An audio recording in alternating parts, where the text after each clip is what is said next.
What if you could have your steak and eat it too, without harming a single animal? That's the promise of lab-grown meat. But is it science fiction or the future of food? From plant-based burgers to protein made from insects, the world of alternative proteins is booming. But lab-grown meat is one option from that list that is generating a ton of buzz.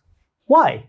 Well, it's because unlike other alternatives, it promises to be identical to the meat that you're used to. Only it's grown in a lab, not on a farm. Investors are pouring billions into this technology, predicting that the market could explode to a staggering $229 billion by 2050. Although, adjusting for inflation, that probably buys one really fancy chicken nugget from Waitrose. Now, it's not just about the money, it's about time. Lab-grown meat takes just weeks to produce, compared to months or even years for traditional animal farming. For example, it currently takes around 2 months for a chicken, 9 months for a pig, and 2 years for a cow. So I wanted to dig deeper.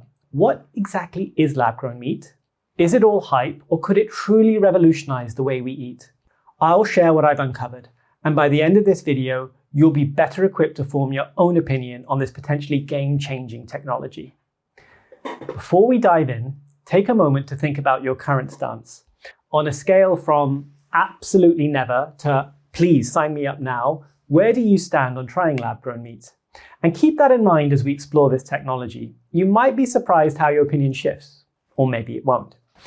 So first, let's quickly get on the same page so we are clear about what we mean when we say lab-grown meat. Now, it starts with a tiny sample of animal cells, say from a cow.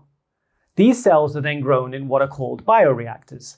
Think of them as like high-tech brewing tanks for meat. These cells are then fed a nutrient-rich broth and kept at the perfect temperature and pH to help them multiply.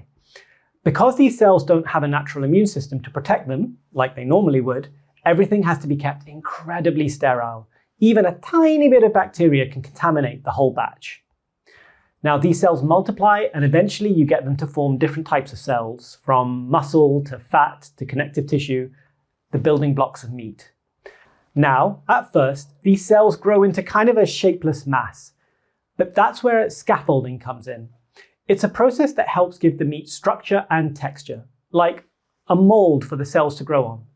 The more complex the cut of meat, the more complex the scaffolding. A steak will need a lot more structure than ground beef, for example. These bioreactors aren't new, by the way. They're already used in other industries. Pharma uses them to make over 20% of our medicines, and breweries use similar technology for making beer. But scaling them up for mass meat production, that presents some unique challenges, which we'll get onto later. Now, the whole process takes a few weeks, but the potential output is huge. In theory, just a few grams of cells could produce millions of tons of beef. But for lab-grown meat to really make a difference, it needs to be produced on a massive scale. And that's because global meat consumption is skyrocketing. This graph shows how meat production is growing much faster than the human population. We're eating way more meat per person than ever before. In 2020, over 1 billion people were eating at least 100 kilograms of meat per year. That's a lot of meat. And this trend will continue, driven by growing economies like China and India. So, we now know what it is. Let's turn to looking at some of the claims made by its supporters. And I'm going to present them in order, from what I think are the least controversial to the most. And you can then decide if they're convincing enough to make you want to try it. Let's start with what I think is the easiest case to make: animal welfare. If we can have an abundant supply of meat without needing to raise and slaughter animals, that's a huge ethical win, right? I remember when I was a kid on holiday in India, my aunt took us to a market to buy some chicken, and they were kept in cages, and then she told me to turn around. It was only then that I noticed this massive steel hook hanging nearby, and I realized what was about to happen. And that's the reality for billions of animals raised for food every year, over 80 billion animals in 2022. Now, I eat meat, though a lot less than I used to, but I admit I feel uncomfortable, conflicted even, when I see footage of factory farms or slaughterhouses. And I bet many of you feel the same. There's even a scientific name for it: the meat paradox. So, while opinions may vary, I think this, animal welfare, is a powerful reason to consider switching to lab-grown meat. For me, it's the least controversial aspect of this whole debate. Why harm a living being if an identical alternative exists? Maybe you disagree, and that's totally fine, but for me, this is huge. Okay, but now, even if you're convinced about the ethical angle, you're probably wondering about something more immediate: the taste. After all, ethics are important, but so is enjoying your food. I haven't had the chance to try it myself yet, but the early reviews from journalists and those who've tasted it are promising. The chicken, for example, is apparently indistinguishable from the real thing, although there's probably a really proud chicken out there who'd disagree. And remember, this is the early stage. The technology will only improve. Unlike plant-based alternatives that are trying to mimic meat, this is meat. It's just made differently. So it's logical to assume the taste will get even closer to traditional meat over time, especially for the simpler cuts. Replicating things like the marbling on a steak might be trickier, but sure, Salt Bae will still try and charge you £1 million to watch him sprinkle some salt on it. Anyway, I don't think it's a stretch to say that for many types of meat, lab-grown versions will eventually be virtually indistinguishable from the ones that we're used to. Well, we've covered the welfare impact and the taste factor, but there's still a crucial question many of you are probably asking yourselves. Even if it tastes good and it saves animals, is this stuff actually safe to put in our bodies? I know, anything lab-grown can sound a bit scary, but when you look at the science, I couldn't come across any slam dunk evidence to suggest it's unsafe. In fact, it could end up being the opposite. Traditional meat carries risks of contamination with bacteria and parasites. Lab-grown meat, on the other hand, is produced in a sterile, controlled environment, potentially minimizing those risks. This could mean a safer product, and one that doesn't rely on the heavy use of antibiotics that's sort of common in factory farming. Now, I might have missed something, so if you've come across any credible studies raising safety concerns, please share them in the comments. I'm always open to learning more. And to the extent that you have confidence in regulators, it seems they are also getting on board. Singapore approved the sale of lab-grown chicken back in 2020. They want to be more self-sufficient when it comes to food production, and they think this sort of technology could help. And in 2023, the US FDA gave the green light to 2 companies, Upside Foods and Good Meat, to sell their cultivated chicken. But despite these approvals, there's pushback. Florida and Alabama have banned the sale of lab-grown meat, and Italy, France, and Romania have put forward similar bans. Some claim it's about safety, but it's hard to ignore that these are also regions with powerful farming lobbies. Some argue it's maybe less about public safety and more about protecting the traditional meat industry. And there might be a cultural element too. Countries with strong culinary culture and traditions might be more resistant to this new technology. I mean, do you want to try telling an Italian nonna that her meatballs could come from a lab? That's why you may see a divergence of opinion in, say, France and Italy versus more Northern European countries. In the EU, a regulation known as the Novel Foods Regulation will be key to governing this technology. It'll be interesting to see how all that plays out. We've now looked at 3 key aspects: animal welfare, taste, and safety. And each presents compelling arguments for lab-grown meat. But here's where things get really interesting. Because even if all of those claims hold up, none of it would actually matter unless we can produce this at scale and in a sustainable manner. And this is where things get tricky and where the debate really heats up. One of the biggest claims is that lab-grown meat is better for the environment than traditional meat production. You'll see lots of graphs comparing emissions and resource use.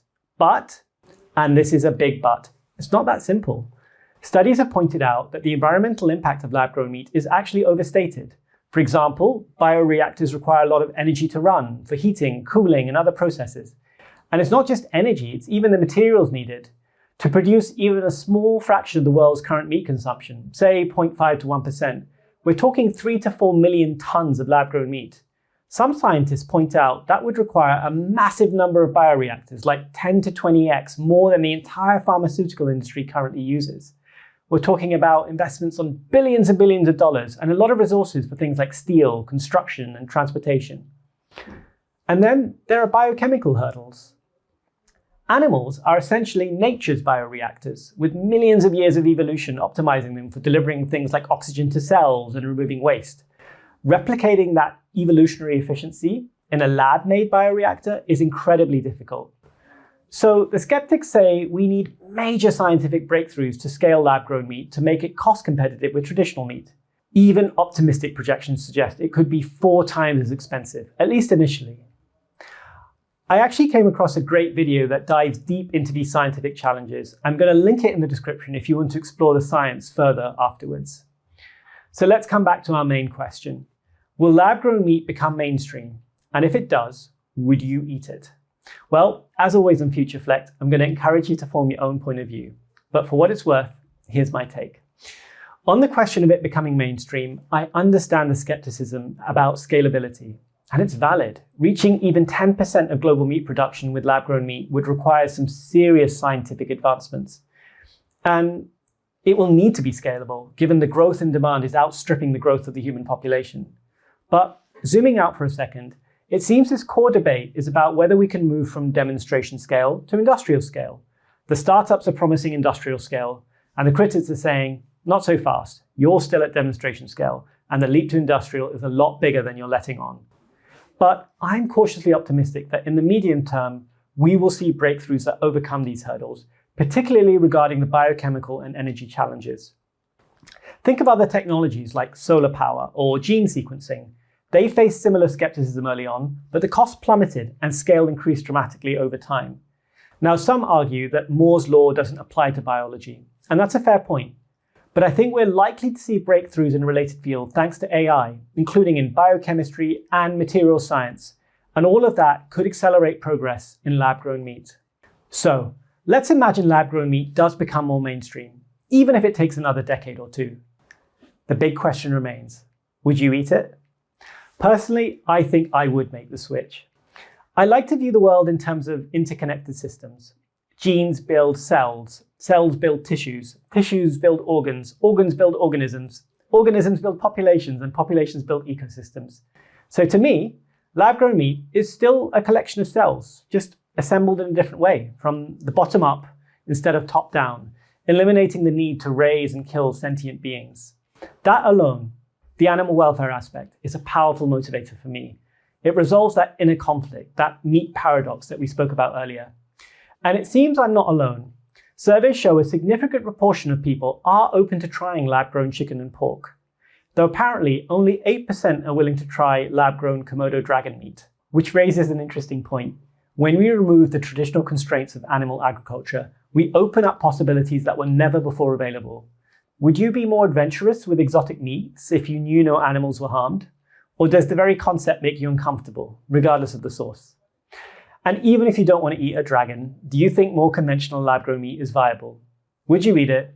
If not, what are your concerns? Is there anything that could change your mind? Share your thoughts in the comments below. I'm genuinely curious to hear your perspective. That's it for today, and I hope it's given you some food for thought. Ha ha ha. And remember, stay curious to stay ahead.